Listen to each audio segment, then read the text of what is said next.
This is a PokePress special report. So what got you into this kind of stuff? You want to start that?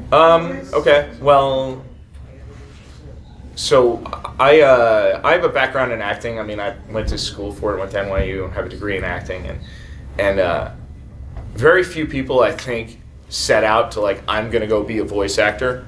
Maybe you, because you're sort of a legacy, but I used to work with your dad. You did? Yeah. I didn't know that. Back when I first started at Central Park Media. So after I graduated at NYU, I was sick of actors and acting, and I was playing with bands a lot, having some success with that, and that sort of became my focus.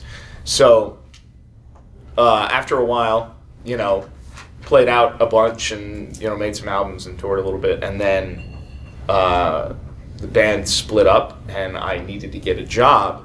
And eventually I ended up getting a job at this place called Central Park Media, which was an anime distributor based in New York City.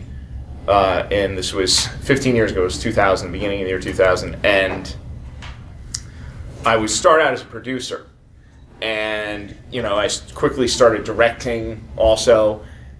And then, it was sort of a conflict of interest if I was going to be in stuff too, so I stuck more to the producing and directing, but then once I knew I was going to sort of part ways with the company and become independent, found my own company, then I started getting parts and acting and stuff.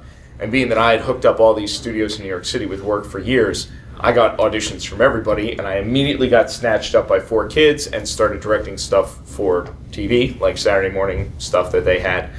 I think the first thing I did for them was Mew Mew Power. I did Magical Do-Re-Mi. I directed a little G.I. Joe. And I started getting parts and all that stuff. And then since then, I've been doing that all the time, I've been directing Pokemon for the last 8 years almost. So it's been fun. But I kind of backed into this business. And when I was just saying, and Bryce can tell you more, Bryce's dad was a voice actor, and back when I started at CPM, we used to work with Bang Zoom. Oh, and, gotcha.